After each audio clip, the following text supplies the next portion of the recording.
Adams State College. Great stories begin here. Good afternoon, welcome. This is the beginning of our 7th annual Autumn at Adams celebration. We started this 7 years ago. I think that theme at that time was a season of change. And our theme this year is everyone has a story to tell. And I don't think there's any better way to start that than to start with an author who does a great job of telling a story. If you haven't read this book, Skybridge, I urge you to read it.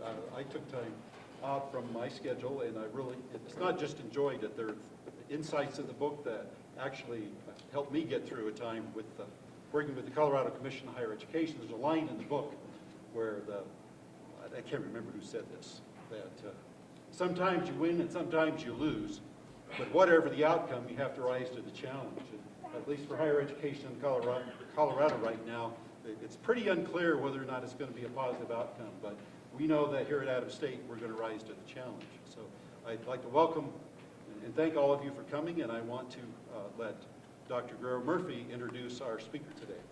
Dr. Guerrero Murphy. That there is our president, Dr. Svaldi. I bet a few of you weren't sure.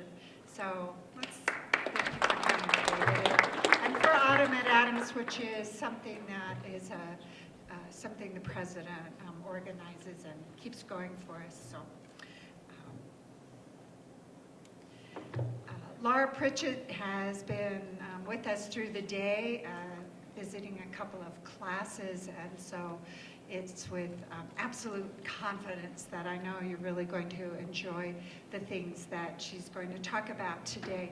I want to let you know that she will be reading from Skybridge tonight at 7 in Porter Hall, which is our science building that has the big whale out front. The room, I think, is 103. 130, okay. This is why I do language. I mess up on numbers. So 130, which is the main floor, and I really hope some of you can come to her reading tonight. And also that the bookstore has set up with several of her books for sale. If you liked Skybridge, I first read Hell's Bottom when it came out a few years ago, and that is a powerfully moving, extraordinary book as well. Skybridge was chosen by the Common Reading Experience Committee to be the choice for all the incoming freshman students or first-year students. So many people across campus are reading it. There are copies on reserve here at the library. I put a few copies on, so if you haven't had a chance to read it, I hope you will. But today, at this time, Laura will be talking about writing and the importance of place in writing, creative writing. And I think it is important to point out some of her credentials. The book will speak for itself. All of her work will speak to speak to you directly from a very great heart, the great heart of Laura Pritchett. She is a short story author, a novelist. She has a memoir that will be published soon. She's had over 50 essays and short stories published in numerous magazines. She is a working writer. Some of the journals you might find her work in are The Sun, Orion, High Country News, the High Desert Journal. She has been in anthologies and edited a number of books too, 3 books including Homeland, which is available in the back, Ranching and a West That Works, Pulse of the River, Colorado Writers Speak for the Endangered Kashlapooter, which is up in that Fort Collins area, and Going Green, True Tales from Gleaners, Scavengers, and Dumpster Divers, a group among which she is proud to count herself, which I think is really neat.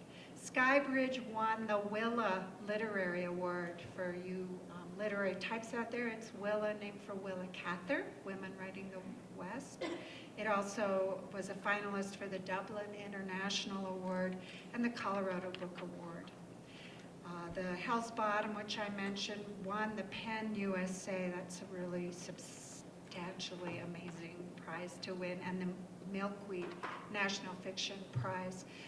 And Milkweed has a mission to publish books that do speak to issues of social justice, to land sustainability, issues well, I've read a lot of Milkweed editions, and I think there's always that thread of hope and redemption. She could be an academic if she wanted to be. She has a BA, an MA from Colorado State University, and a PhD in Contemporary American Literature and Creative Writing from Purdue. So she is Dr. Laura Pritchett. She currently lives near the ranch she grew up in northeast Colorado, not too far from the Fort Collins area. And I'll just tell one story, which is that, because there are a lot of stories around Skybridge from students who have rushed up to me after class and said, I couldn't sleep till I finished it. I really love this book. Others who have said, why did you have to put those scenes in there, and we've got to talk about that. I mean, this is not an easy book. It's about a person facing a lot of challenges. My daughter, who grew up in Alamosa, read it this summer for fun and mailed it to a friend of hers who grew up in Connecticut. And she said, if you want to understand where I grew up, if you want to understand the people I love and know, read this book. So read this book. And meanwhile, let's hear Laura about writing and place.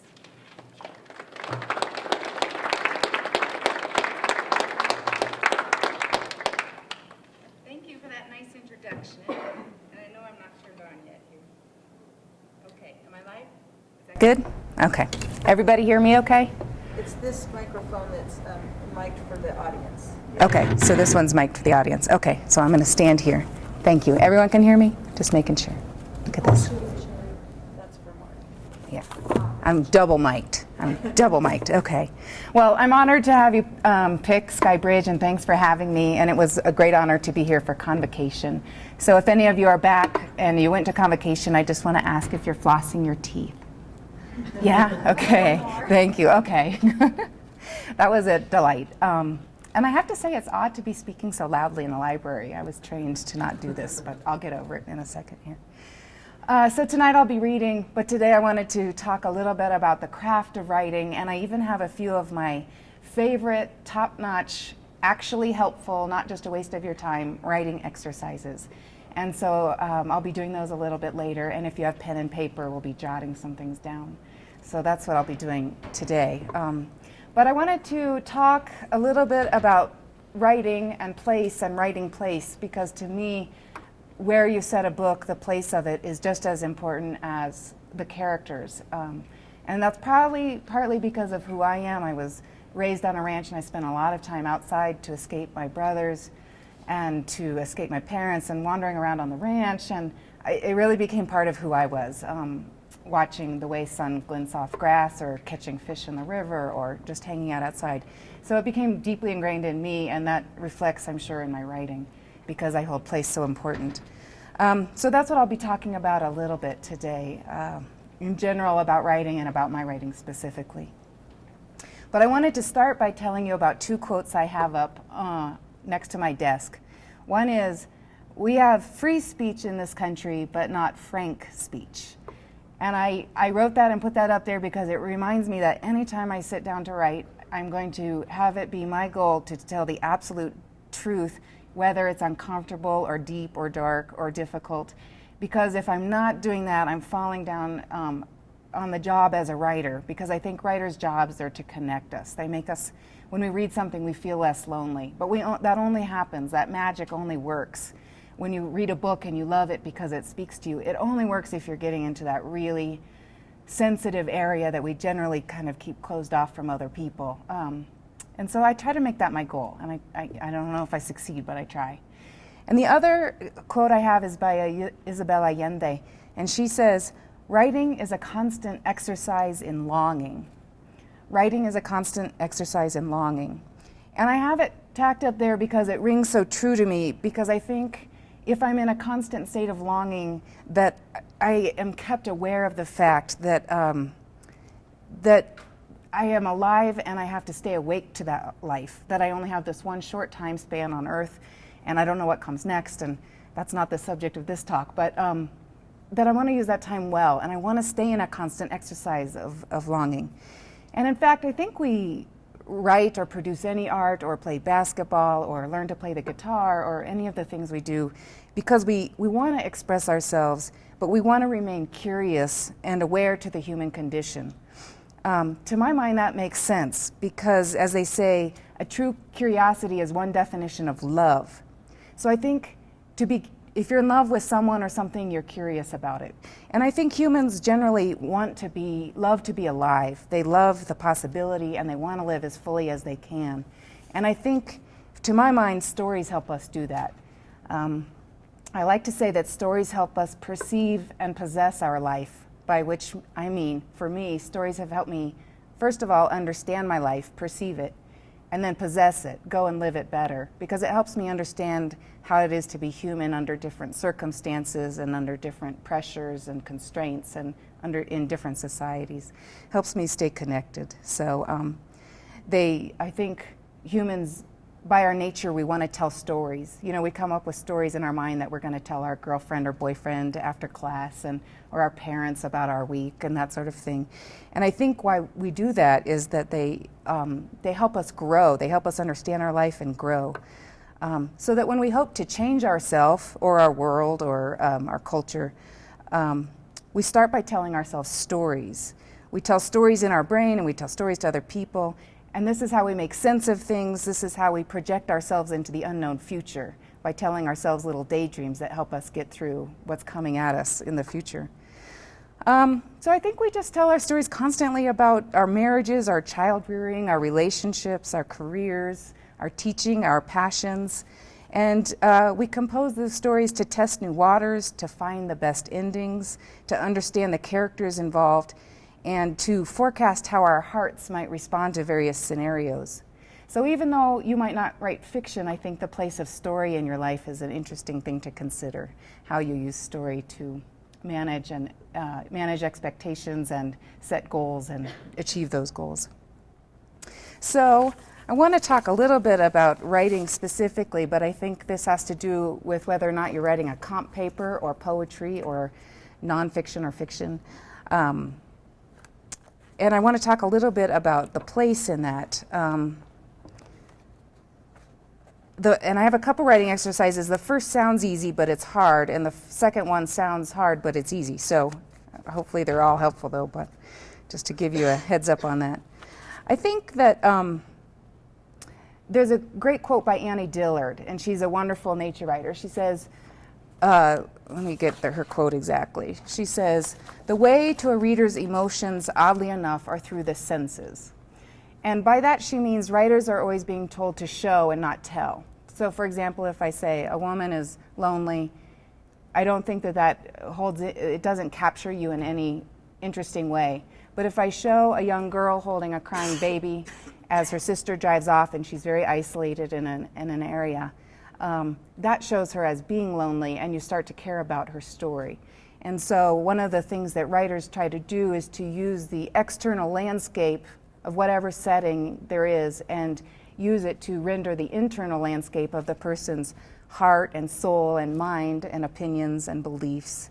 And the trick in doing that I never had a writing instructor tell me, but I figured it out later in life, the trick in doing that is getting the right details. And I'm going to read something from a really great book that I have, Walking on Water by Derek Jensen, and the subtitle is Reading, Writing, and Revolution. And he has a quote. It says, "I try to get my he teaches in prisons and he teaches freshman comp." I love those two. He says, "I try to get my students to pay attention to the details. Paying attention to the proper details is the fundamental lesson in life." And then in parentheses he says, "Try driving in busy traffic without discerning which details are important. It's probably the fundamental lesson of writing. You constantly need to choose which details to include to take the reader with you and which to leave out so as not to bore the reader. And that is the best piece of writing advice I can give, is absolutely the case. And I'm going to read a passage from Stephen King that he quotes. And just listen to Stephen King's quick details. This is from Stephen King's book, Salem's Lot. The town whistle went off with a great 12-second blast, ushering in lunch hour with all three schools and welcoming the afternoon.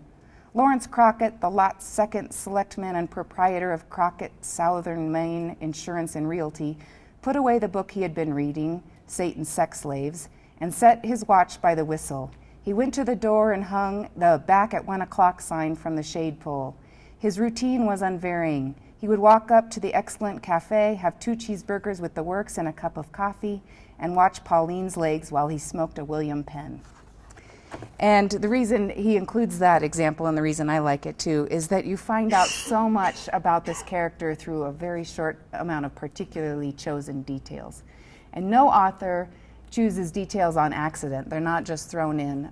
Every detail is chosen for a reason because it helps illustrate the characters and illustrate the plot and what's going on. The second one is a little more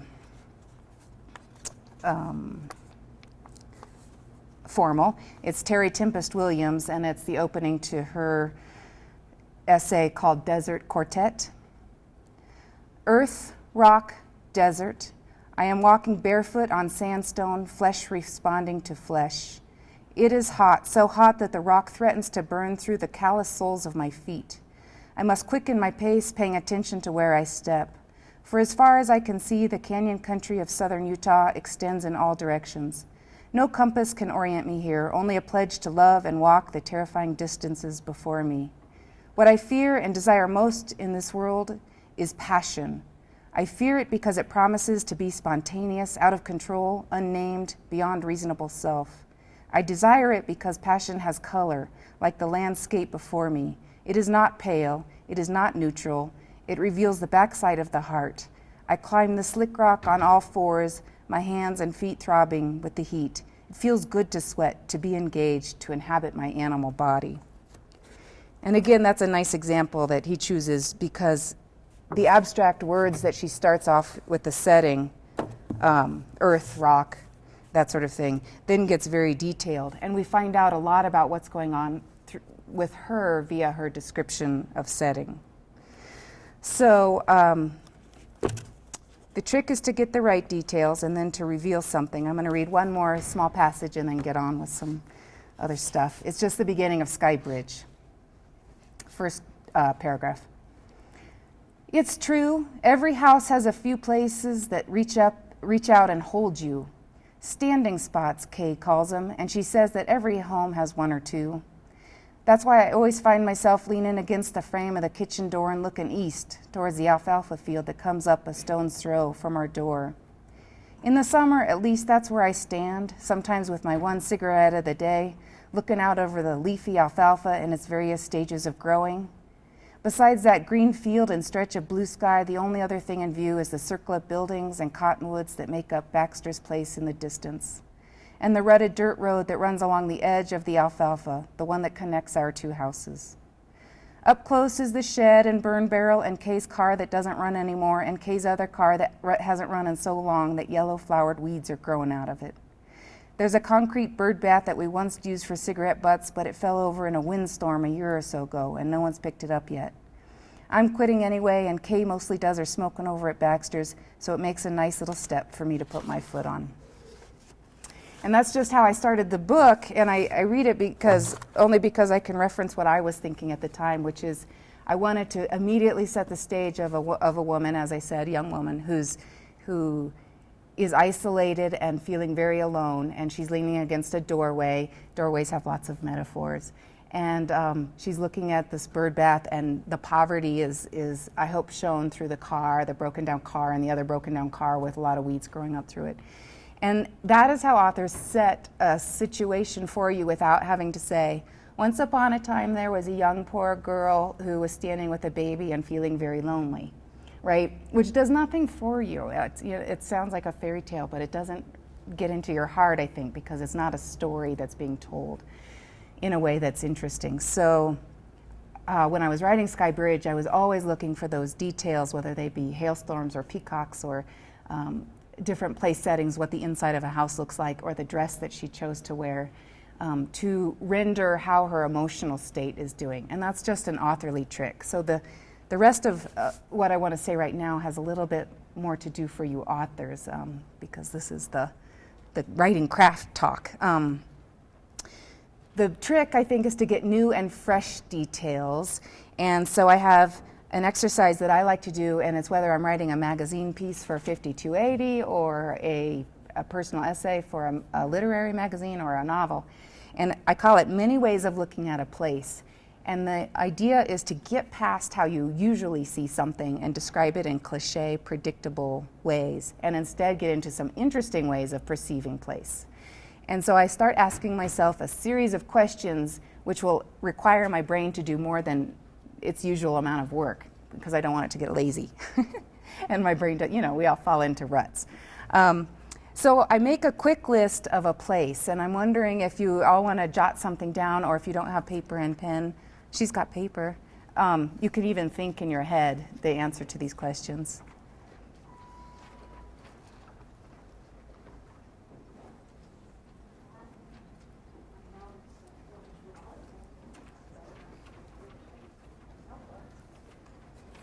Does everyone have paper and pen?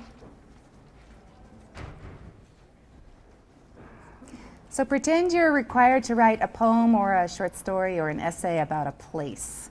And pick the place that you love a lot. Maybe it's your home that you grew up in, or maybe it's a particular hike that you take, particular mountainside, but just get clear on one place in your brain that you'd really like to write about someday. Everybody got a place inside? Okay. So I'm going to ask a couple questions, and you have to answer them really rapidly in the fastest handwriting you can do without stopping. And the trick is to get your critical mind to shut up, that critical mind that tells us, oh, my mom wouldn't like that, or that's a stupid sentence, or I'm so bored, and all these things, and get that to be quiet, and instead to get to a more subconscious level of creative space in your mind, the creative mind, I call it, by quickly answering questions as fast as you can and not listening to your chatter. Does that make sense? Okay, because that chatter can drive us all crazy. So imagine you're at your favorite place, whatever place you've chosen, and I'm going to ask a bunch of questions and just answer them as fast as you can. How much water is around you in what forms doing what? And you might think there's not any water around me, but don't forget that any mountainside has water running underneath. This building has pipes underneath. There's water in the air. There's condensation. So think about the water. Where is the water?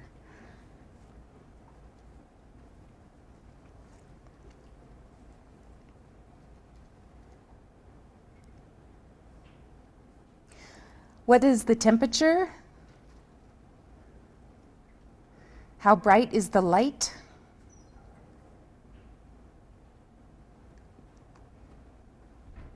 What is there that you can't see because it's underground or it's too small to see?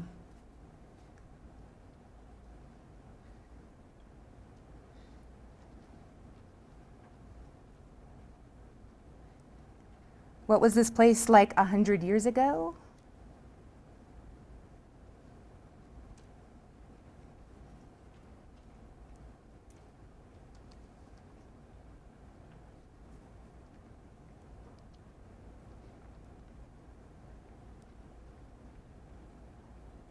What is sharing this space with you? What animals or other humans or structures are sharing this space with you?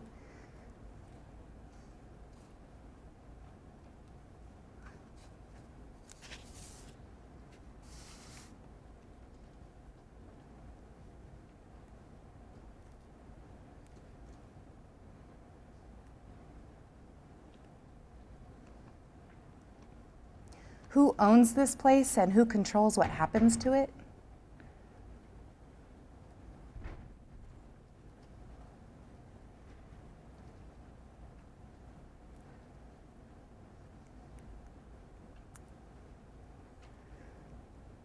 what have humans done to hurt it or to help it, and what do hurt and help even mean for you?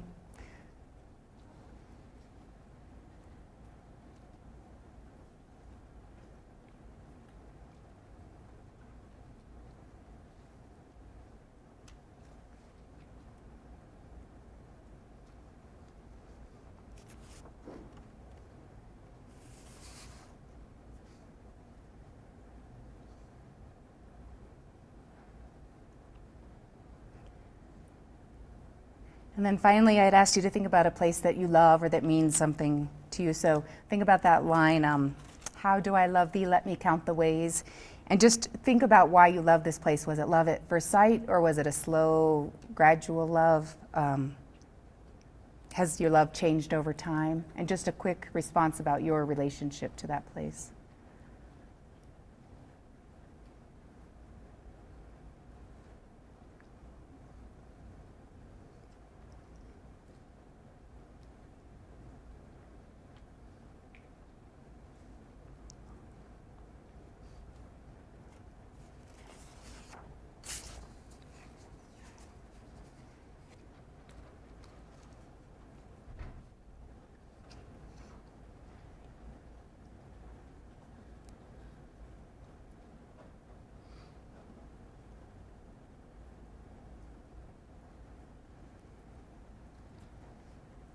So those are all a bunch of random questions that anytime a writer sits down to write an essay or a book, I think that they do those quick, it's called a free write. It's just a quick description of the sound, smell, sight, hear, touch. You know, what are you seeing? What are you hearing? That sort of thing.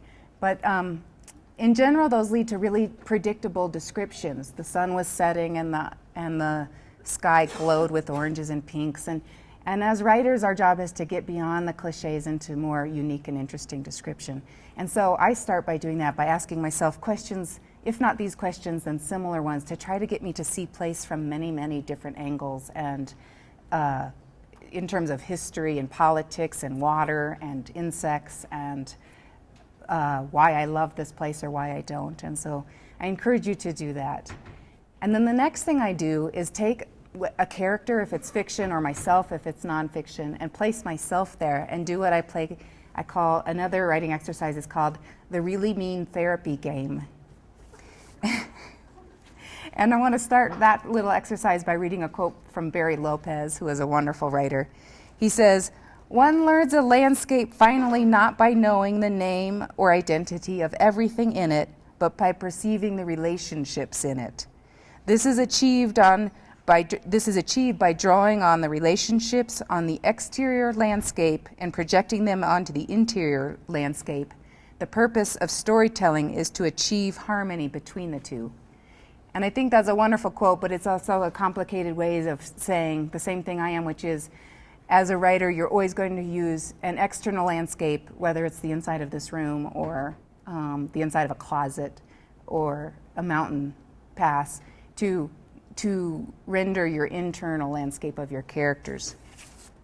And so the way you get to the internal landscape of a characters is to really figure out what's going on there, and hence my really mean therapy game, which is what I do is get a character, and all characters have to be headed somewhere in a short story or an essay. There has to be some movement. And in fact, I like to think of plot as, what did the character want? What did the character get? And what did the character realize? And you could answer this for almost any movie you see or book you read, or you could answer for Sky Bridge. What did Libby want? Love and her sister, and she thought she wanted a baby. What did she get? A colicky baby that she couldn't really deal with, and a boyfriend that left her, and she sort of she left him, and a job that she lost. And then what did she realize? Well, that's the point of a work. That's the point. What did she realize? She realized a lot of things that she reiterates to Miguel there at the end, or to her sister, about how it is to be human. How are we going to connect as human beings? How am I going to choose love in the right places instead of looking in all the wrong places? I'm going to raise this daughter. I'm going to rise up to the occasion and meet the needs of my obligations, and yet I'm still going to dream and produce art and those things. So she has a lot of realizations. So plot, what did you want? What did you get? What did you realize? And this helps you get to the point of something, because if your writing doesn't have a point, then it just meanders around and gets lost and ends up being 1,000 pages of ramblings. So we don't want that, right? We want cohesive work. And so I like to think of, what did my character want? What did she get? What did she realize? But I have to play therapy on her first, because it's never the easiest thing. And let me just give an example to show you what I mean. I was recently writing an essay for High Country News, and it was about, and I could use the same example for Sky Bridge, and it was going to be about a rafting trip I took down the Snake River. But then, and I wanted to talk about how scared I was for reasons I didn't understand. So then I play this mean therapy game on myself, and I get past the first reasons I give myself into some more the real reasons underneath, and I get down to that dark therapy, things you'd only tell your therapist. At first I didn't want to, I was afraid of water. Well, why was I afraid of water? Well, because I didn't want to die. Why didn't I didn't want to die? Why? And for me, it was mainly had to do with the fact that I'm a mother, and I didn't want to leave 2 kids motherless on the planet. Well, so then I start getting down into the nitty-gritty of and then I know what my essay is about. So for a short story I was recently working on, I had this woman, and she was very lonely. And I felt so sorry for her. Oh, this poor woman, she's so lonely. And I started asking, well, why is she lonely? And exploring this. And I was thinking, well, she's so uncomfortable with other people that she can't really communicate in any real way. And then I asked myself, well, why? Why is that? Well, she has some anxiety. Well, why does she have the anxiety? Well, she's afraid of rejection. Well, why is she afraid of rejection? And then I get to this part where all of a sudden I realize it's, for my character's, not for anyone else, but for my character's truth, it's because she's been stingy. She has been stingy with her heart, and she has not been sharing anything real about herself with anyone, and it's her stinginess that is making her lonely. And then once I understood that about my character, I could then write a full, complex story, or at least, I could try. But it took some work, some psychological work, to get to that basis of where she's operating. And I can still love her and stuff, but now I understand her humanity. And then I can write a fictional story about her. So one thing you might want to do is, if you were going to write a story, and I'll have you just jot down some notes to yourself, a story or a poem or an essay, is to play the therapy game. So set yourself in this particular place you've just chosen, or set a character there, and then play therapy on them. Are they happy or sad or at peace or not at peace? And then ask why, and then keep trying to get one level deeper into the real underlying situation there. So I'll just be quiet for a second and let you free write about that.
I know this class has to leave, so goodbye, class. Take a second to finish up where you're at. And I just have one other fast thing to conclude, and then I was going to open it up to questions. Is everyone done writing? Okay. These are the 3 things I do before I start any writing exercise. I take a place and I try to describe it in unique ways by answering those questions. And then I get my character and I try to get to the real situation of what's going on. And then I work to combine those two things so that I'm using the right details in order to render emotional truth. And as an example, back to that rafting essay, since I knew it was going to be about safety and danger and afraid of death, one of the most important rules in writing, I think, that no one chats about much is that it's as important to exclude stuff as it is to include stuff. You have to know what to exclude in order to make what you include really sing. And so I had done a lot of free writing about my raft trip, about the raft guides and the food and the cooking and what the rafts look like and what's the sky look like and stuff. But when I actually sat down to write the essay, I only included the details that mattered, that had to do with safety. So I included a description of a bear and a rattlesnake and the poison ivy and the way my life jacket didn't fit and the way that the waves crashed against the rocks. And so the details that any writer chooses should really focus on that theme, since my theme was safety and danger and how do I cope with fear and yet still have adventures and not sit at home all the time and get out into the world and do fun stuff. But so that's the point of my essay. So I only pick details that matter. So what I do is go back to that first list that you wrote, and I highlight the ones that matter to the psychology of my character, and I try to use the two together. I hope that made sense. And then the last thing I do when I'm done with I love this exercise. When I'm done with a piece of writing for whatever magazine or whatever, I always do this exercise just to try to make my language more beautiful when I'm doing that sentence level editing. And I recently read that humans, I can't remember the exact number, but we store about 10,000 words in our brain. But we tend to use the same about 500 over and over, and we tend to use them in the same patterns, noun-verb connections. So the woman walked through the street. We just tend to be very repetitive about that. And the job of a writer then is to mix that up a little bit and come up with unique ways of describing things in a non-cliched way. So this is an exercise I did in a class earlier today. I just want to do it really fast. It's really fun. Very quickly, write down 5 nouns: person, place, or thing.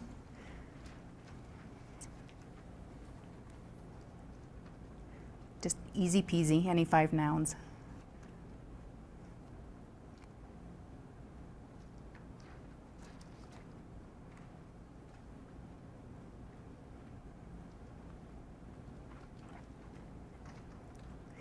And then pick a profession, any kind of profession, and just list it, like teacher, construction worker, chef, artist,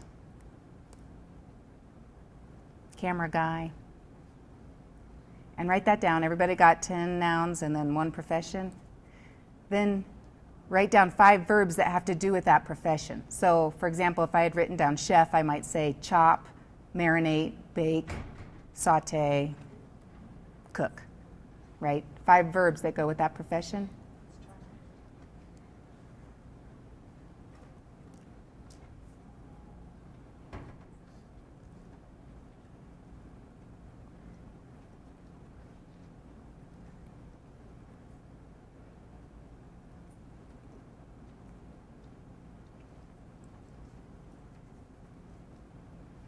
Does everyone have 5 verbs? Or a couple of verbs? Okay. The trick now is then to mess up your brain and make it pair a noun with an unusual verb in order to make a beautiful sentence. This especially works for poetry. I love this.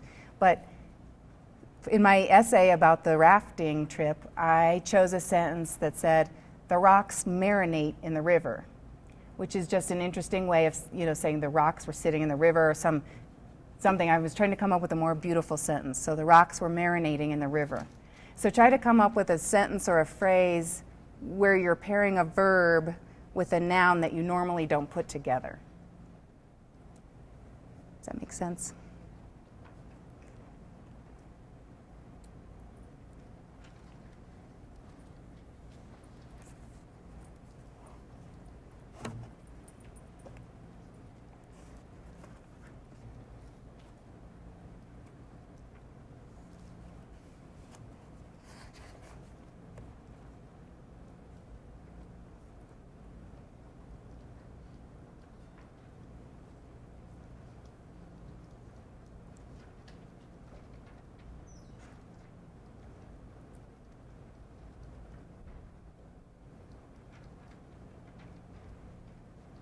Did people come up with some beautiful sentences? If we had more time, it'd be fun to share them, but you can share them with your roommate or your partner later today. There's books and books and books out there about writing exercises and how to be a better writer and that sort of thing. And I think a lot of them are wonderful, but they can also be a distraction because you can spend all your free time writing books about how to be a writer or writing exercises, but you're never really sitting down to write your stuff, what's speaking to your heart. And so I'm sort of leery of writing exercises, but these three are the ones I do religiously: the writing place and seeing it in a unique way, but getting to the central core of my characters by playing the mean therapy game, and then doing this noun-verb combination in order to try to produce unique and beautiful sentences. So I just throw them out there for what it's worth to have you take some of these writing technique, writing craft skills home with you. And I just want to conclude by reading the one paragraph where the title makes sense of Sky Bridge, and then I'd like to open it up to questions. Does that sound good? So Libby's sitting inside, and she says, "Tears are sliding down my cheeks, stupid me, and I hold myself so still and watch the painter's hand add ultramarine blue to the fading down into cobalt. And he says that in the early paintings of the West, people didn't believe the artists, didn't believe that the sky could be that color. But it is that color, and the people of the West understand something about the color of blue and its variations, more than most people. I try to pull myself up and out of this buzzing sadness by staring hard at the TV. I think maybe that artist has been out this way because he's painting a stretch of dry grass and an earth-red ridge, but mostly he's painting sky.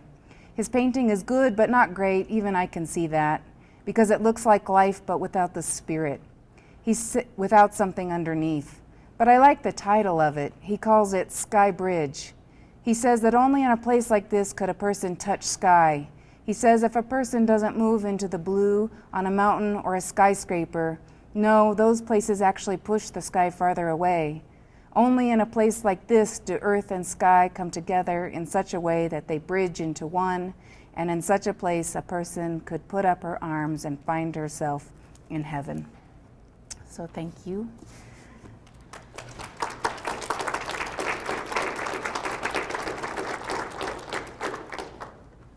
And that was my little chat about writing craft 101, I guess. Are there any questions about Sky Bridge or writing or the writing life or publishing or publishers or, yeah?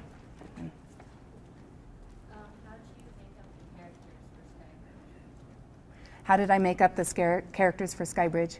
I grew up in Colorado, but I was living in Indiana, and I went into a restaurant and I heard a young girl who was the waitress, she was about 19 or 20, say that she had just adopted her younger sister's child. And I was so struck by that because she clearly had a minimum wage job and she looked so tired and, you know, had cheapo shoes on that I'm sure were killing her feet. And she had stuck with me about what's the psychology of that? Why would you do that? Would it be to do the right thing, to keep your sister in your life, to try to find love because a baby might love you unconditionally, because your sister can't do it and you can? And, you know, there's millions of answers to that question, but I started thinking about one particular imaginary character that my brain started inventing, and I decided to name her Libby. And the more I thought about her, the more I could hear her speaking to me, and she had a tough life, I knew, and partly I guess I knew that because it's the life I know how to write about, because it's familiar to me. But I wanted her to be wise and compassionate, but I knew she'd also have some low self-esteem problems and some hardnesses in her life that she needed to grow out of, and that it would be a coming-of-age story. And so I started imagining her more and more, and the more I imagined her, the more she became real in my mind. And writers sometimes sound like they're crazy, I know, but she started talking to me in a Libby voice where she was sort of snarky and tough, but also compassionate and had some observations about the world that she wanted to share. And as a side note to that, one of the best pieces of writing advice I ever got was never ever assume that the construction worker on the side of the road or the waitress at a bar or something isn't thinking those big questions about how do I live life, what's the best way for me to spend time on earth, because they are. It doesn't take a philosopher, it doesn't take a PhD in philosophy to be thinking those big, real questions. I think we all are. We just have different ways of articulating them, we have different ways of expressing them. But I wanted to imagine Libby thinking those big questions. And then I could sort of see all the minor characters around her. I could imagine Ed and Miguel and Simon and Kay, and they started to come together in a plot with writers take a character and they plunk them down into trouble, and they watch them claw their way out, and then we push them down and we watch them claw their way out. It's sort of sadistic, but that is where plot comes from. And without that, there are no books about really happy people because there would be no plot. There's just nothing going on for a happy person. So that's how you'd write it. Any sort of writing generally tries to put your character in trouble, and it's fun to watch them suffer. Not always fun, but you get to work with them and try to see their humanity. And so that's where I got the idea for Libby. It was actually an anonymous waitress. I don't know who she is. I never got in touch with her, but I just was I was being a spy and listening to her conversation, and it just touched a chord in me. And I wanted to be able to articulate what it would be like to be a single mom of a child that's not your own in a difficult life circumstance.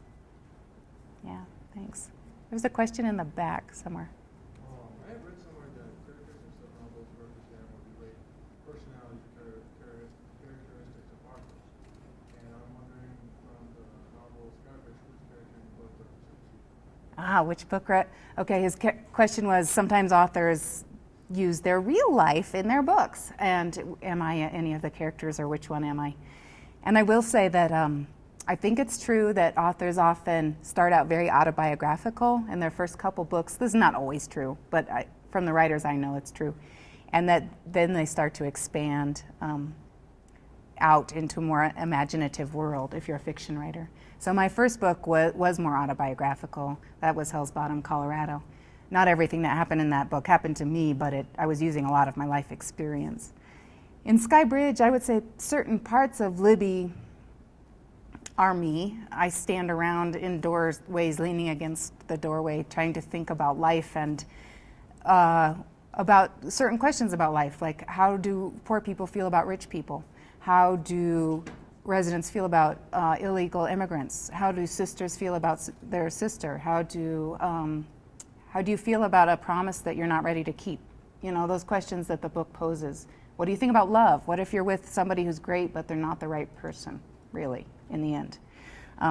Those are all hard questions, and they're not easy answers, but so Libby and I have that in common. Plus, I also worked at a grocery store for my whole high school career from 4 p.m. till midnight, shoveling ice into a big bag of, those bags with the bears on them that then they sell for $2.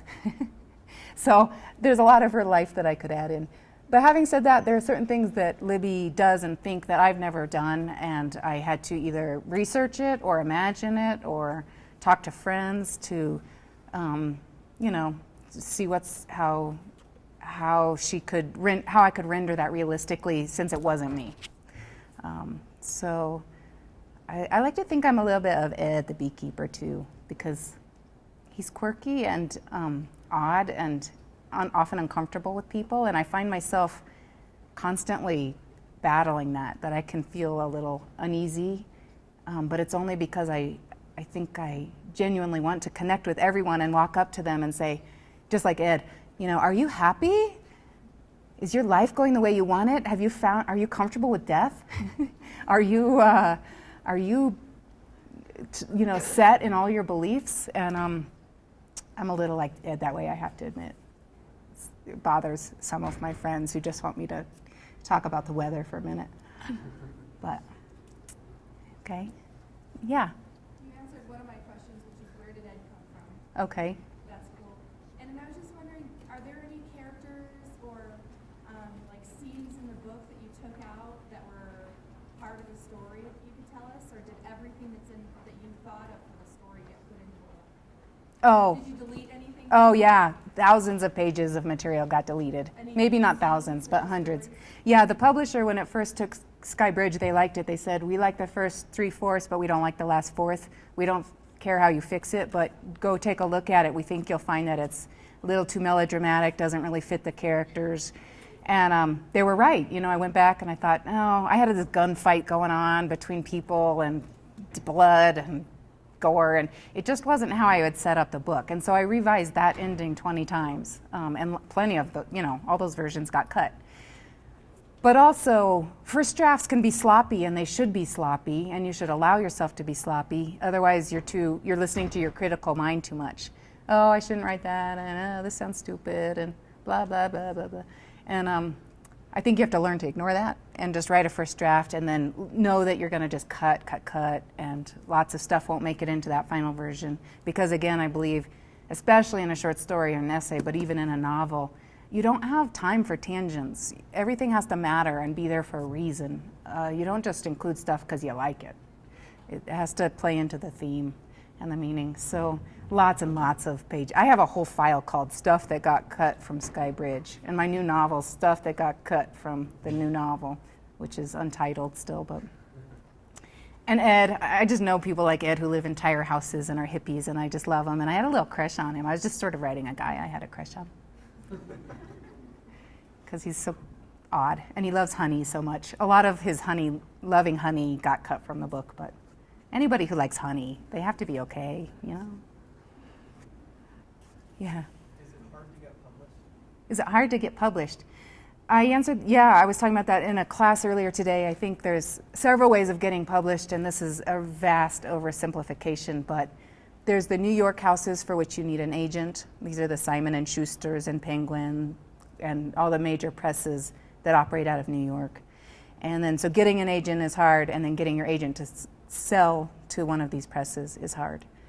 Then there's what I call the mid-list presses and the university presses and literary presses. And they are wonderful. They exist because oftentimes these guys just want to publish John Grisham and Nicholas Sparks. So you're getting a little bit of my biases here.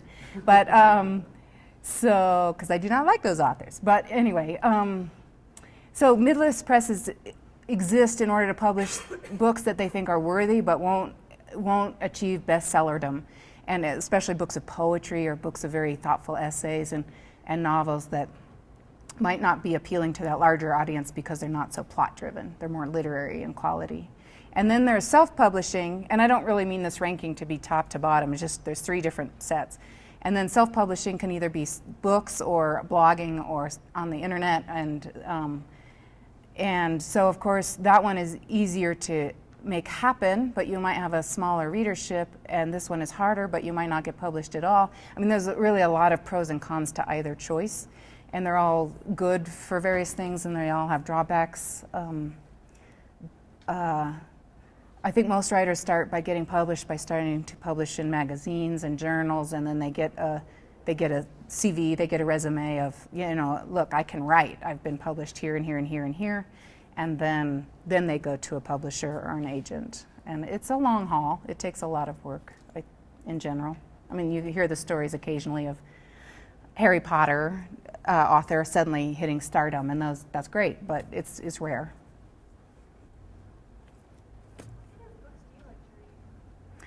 I like to read books that are very place-based. It doesn't have to be Western United States place-based, but for example, I was just reading Alexandra Fuller's Don't Let's Go to the Dogs Tonight, which is set in South Africa. She's a white woman in South Africa, and is very place-based. And I think it's just because place is so important to me. I read a lot of literary fiction and literary nonfiction. I don't read so much what's called genre fiction. And I'm not opposed to it, and I don't think I just don't enjoy it. I don't enjoy mysteries and romance novels. I can't make myself, so I have my own biases, but I do read just a lot of the more literary works. And I read a lot of poetry, even though I can't write it. But Rick Bass is wonderful, and Terry Tempest Williams, and Derek Jensen has some great books, essays. And I just sort of keep up with what's being reviewed in the newspaper, and bestseller lists, and also the lists that come out of independent bookstores are great because they offer some good alternatives to the bestsellers. Yeah.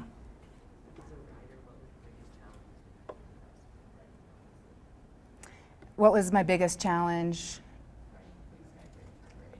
Oh, writing novels. I think the biggest challenge in certain ways, in terms of life, can be finances. And if you're going to spend 3 years writing a novel, you have to have some other income. But that aside, because that can be dealt with, and that's just part of life, or anyone's life, I think. That aside, I think the biggest challenge is I have no boss, and that's the way I want it, but no one says get to work at 8 a.m. and work until noon and then take a break for some exercise and then get back to work. And so potentially I could just wander around my house all day. But so I think the challenge, but the greatest gift, and they work together, is that I am my own boss, which means that I get out of bed and I plonk myself in front of that computer whether I feel like it or not, because I'm a working writer, and that's my goal and my dream. And but it's hard to stay motivated always. I mean, like I want a sick day too. And so sometimes I give myself a sick day, but in general, you have to be a very self-motivated person. If you need someone putting external goals on you all the time, I don't know if writing is the job for you, because there's no one there to tell you to get your manuscript done in 6 months. You have to do it yourself. So it's the greatest challenge for me, but I wouldn't have it any other way because I don't want a boss. Although some bosses are great. And I do miss having a community of people. It's just maybe I'm too stubborn or a jerk or something. I don't know. Yes. How do you keep yourself fresh?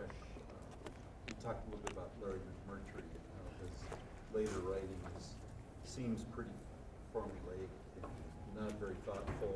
It's like, after what you said, it's really kind of heat. His later books tell, they don't show. How does a writer keep themselves from falling back on reputation? I think it's very easy for writers to fall back on reputation because there's a new contract and you need to get a new book out, and you're going to write what you know. And one gift that I think I've given myself is a lot of time to sit around reflecting about what I see going on in contemporary literature, and then to see what gaps aren't being filled. And I took on a project that I thought was going to be impossible for me, just to get myself, make sure I wasn't in a rut, and to make myself do some fresh material. And I tried to get in the head of a man who has Alzheimer's.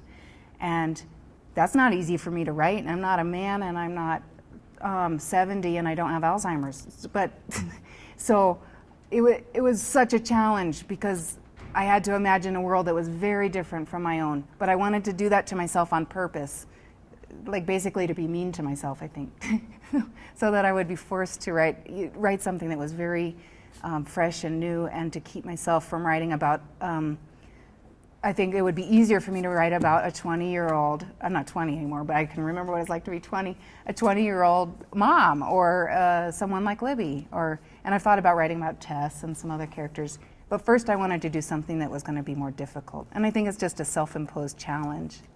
And then I really do, because I'm such a geek, I do things like while I'm standing in the laundry, or folding laundry, or standing in the grocery line, I really do play games with myself about how to increase my word applications, how to put interesting verbs with nouns. And I play games like the one I just had you do with the nouns and verbs, just so that I don't get lazy, so that my brain doesn't fall into its neural pathways that are easy and predictable, because I think that's a challenge for any career. You cannot just get lazy.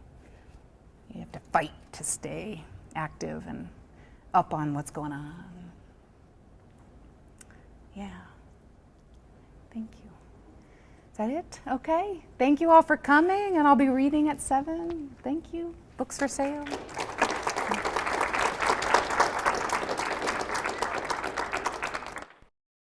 Adams State College. Great stories begin here.